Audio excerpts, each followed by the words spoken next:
Alright guys, Tom here, and welcome to my first ever review of doing WWE SmackDown. Now, I reviewed a few WWE Raws in the summer holidays when I had a little bit of time, and I did actually watch them live at 1 o'clock, because I was one crazy man. And now, I've decided that I'm going to start reviewing SmackDown every single frigging week. It's going to be pretty fun, because I do watch SmackDown every single week. I know there's a lot of YouTubers out there who decide to skip watching SmackDown as they don't enjoy it, but this week was absolutely fabulous. I thought it was a really, really good show. I'm going to give the show a 9 out of 10. I thought it was really, really good SmackDown. The best SmackDown I have seen in a while. Possibly the best SmackDown since Raw 1000. It was really, really good. I'm going to start reviewing SmackDown this week, and I'm hopefully going to be reviewing every single SmackDown from now on. Now, I don't think I'm going to be reviewing Raw because it's 3 hours, it's literally one decent match right at the end and just CM Punk talking for about 10 minutes. Apart from that, it's not very good. That's why I like SmackDown. I mean, it's 1.5 hours of just pure awesomeness and really, really good matches squashed into an hour and a half. And Raw is terrible squash matches, which just meaningless matches spread out into 3 hours, which is absolutely shit. Sometimes it's even 3 hours and 15 minutes with tons and tons of adverts. So the show only actually lasts 2 hours. Now, today we're going to be reviewing WWE SmackDown, the 23rd of November 2012. This was last night, but I actually watched it the night before, because if you want the link, I can just send it to you, because there is a nice little website, or you can just watch it on Sky on Saturday today. But it was taped this week. The WWE SmackDown was taped in Van Andel Arena in Grand Rapids, Michigan, and it actually started with The Miz kicking it off with Miz TV, and guess the one and only person that he was interviewing John Cena. And I thought this was a pretty good play on SmackDown's part, because bringing it over Raw superstars onto SmackDown really does actually bring the show alive, because to be fair, they haven't really got that decent superstars on SmackDown apart from Sheamus and The Big Show and Alberto Del Rio and Randy Orton, who is so lame, and maybe possibly Kane and Daniel Bryan. Apart from that, you haven't really got outstanding superstars. I mean, you've got Primo and Epico, Titus O'Neil and Darren Young, and Rey Mysterio and Sin Cara, pretty much only air on Raw nowadays. Apart from that, you've got literally nobody, and all these superstars are so lame. They do exactly the same things every time. And I mean, getting a person like John Cena, even though you could argue that he does the same, he only knows 5 moves Cena. But I mean, bringing him, a big star, onto SmackDown really did actually brighten up the crowd. The crowd were really loud and gave The Miz a great reaction, and I'm pretty sure he's turned face now. He's getting such a beast reaction from the crowd. Everybody's getting behind him, and he's an amazing mic worker, and Miz TV is a really good idea. And I think this is the first ever show where nothing literally got wrecked, so that was pretty good. But we got The Miz interviewing John Cena about this alleged scandal thing he's having with AJ, which personally think is an absolute stupid idea. It's ridiculous, and I mean, John Cena's not married in real life anyway, so it's absolutely retarded. It's retarded. And so he said that he kissed AJ on Raw just to make an impact and just prove to everybody to stop talking about it, stop making allegations, and just to stop everybody talking about it. And then we got Vicky Guerrero coming out, and then I think we got Dolph Ziggler coming out, and he pretty much just says what Vicky really said. And they just get this thing where Vicky says, I haven't put this to rest, and it's still going to go on, and we're literally going to carry out a storyline which should have been put to bed years and years ago. It's just that I think they're trying to build up a feud between Dolph Ziggler and John Cena. That's pretty obvious. But I mean, if Dolph Ziggler goes and wins the World Heavyweight title, does that put John Cena in for the World Heavyweight title as well? Even though it's on SmackDown, I don't really know what they're going to be doing with this Dolph Ziggler John Cena kind of feud. It'd be interesting to see what they're actually going to do. But I kind of like the way that they got Miz TV to start off the show. It got a really good reaction from the crowd. As to be honest, Dolph Ziggler and John Cena do get really good pops, and Vicky really does round up the crowd. So that's pretty good. The next match, we got Ryback in a squash match versus Darren Young, which pretty much meant nothing. Titus O'Neil was on the commentary like he was on Raw, with Titus O'Neil and Darren Young at that time. The primetime players were both on commentary on Raw, and I think Titus O'Neil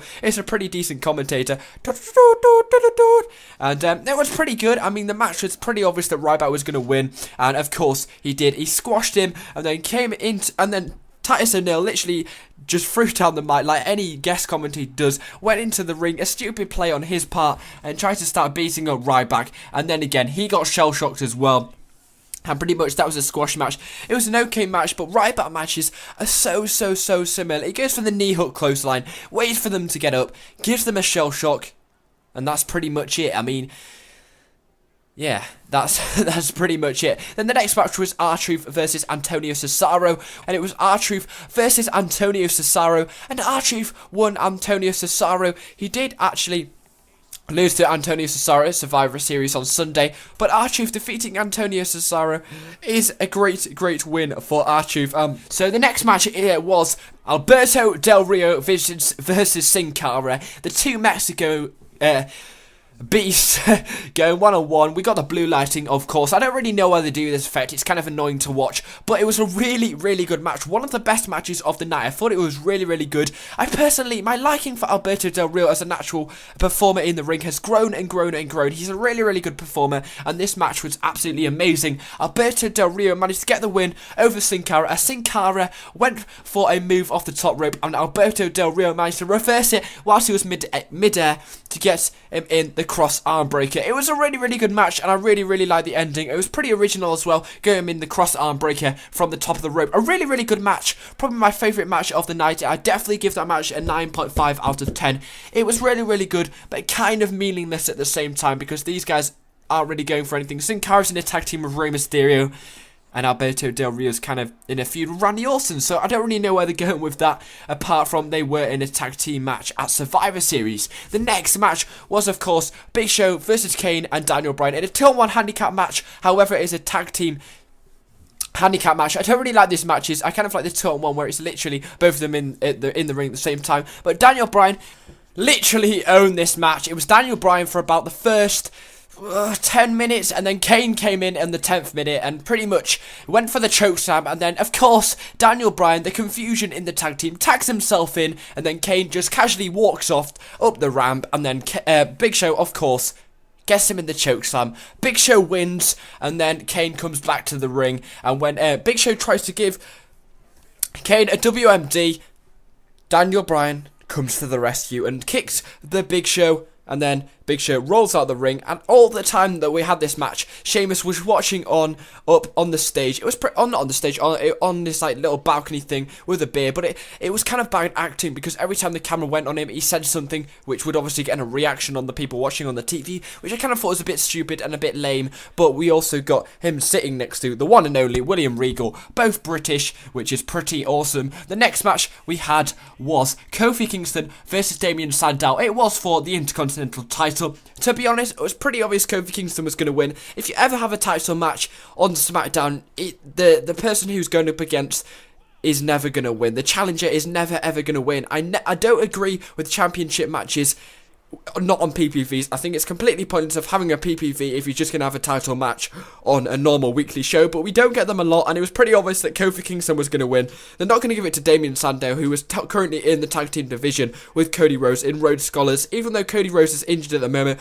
because when Kane lifted him, he had a really bad injury. Or putting Damien Sandow in a random match against Kofi Kingston for the Intercontinental Championship was an absolute stupid idea.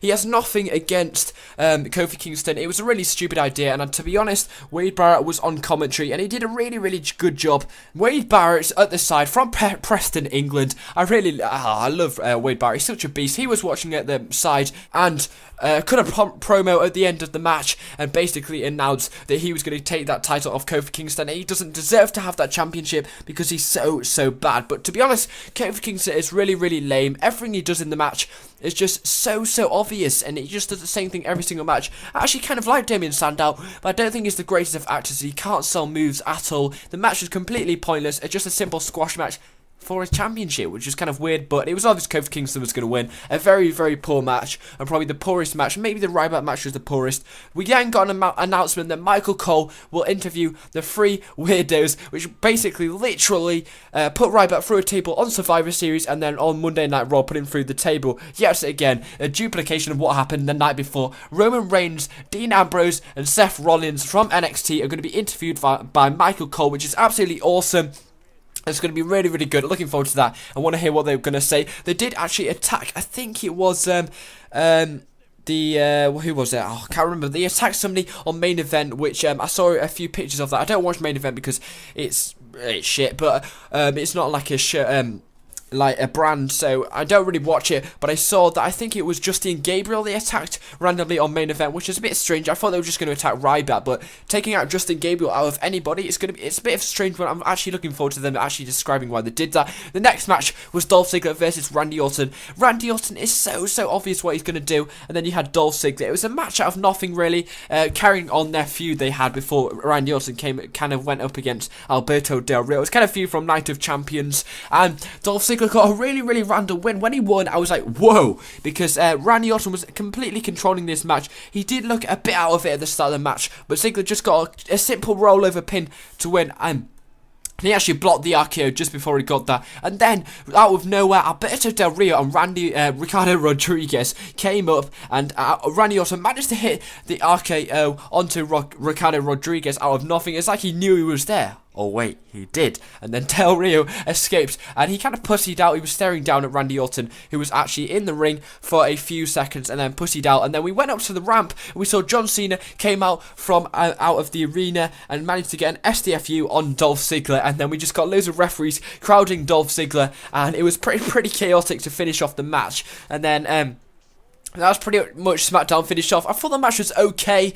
Actually, I've kind of liked the ending. I like how Dolph Ziggler won. It's unusual for a heel to actually win, and nobody really likes Dolph Ziggler. I'm quite a huge fan of him. Only the adults really like Dolph Ziggler, but I'm actually quite a huge fan of him. I think he's really good. I was kind of confused why Vicky Guerrero really wasn't out there, but apart from that, I thought he did really well in this match, and I'm kind of surprised that Dolph Ziggler won. I'd give that match an 8 out of 10. The overall show was really good. 9 out of 10, maybe 9.5 out of 10. I thought it was really good. Maybe that was because they had John Cena on there, and they also had CM Punk a few weeks ago. The ratings have maybe gone up slightly a little bit, but SmackDown is richly on the up. I think it's doing really well. I like this feud between Sheamus and Big Show that we've got going on here. Maybe the Kofi Kingston and Wade Barrett. He's definitely in line for a title, the Intercontinental title. Maybe not the Intercontinental title, maybe the US title, something like that. I don't think he's ready for the WWE Championship or the World Heavyweight Championship quite yet, but I'm sure he will be ready for that in the future. So I hope you enjoyed this video. I will be reviewing every single SmackDown from now on. Thanks for watching. Remember to give it a like, and goodbye.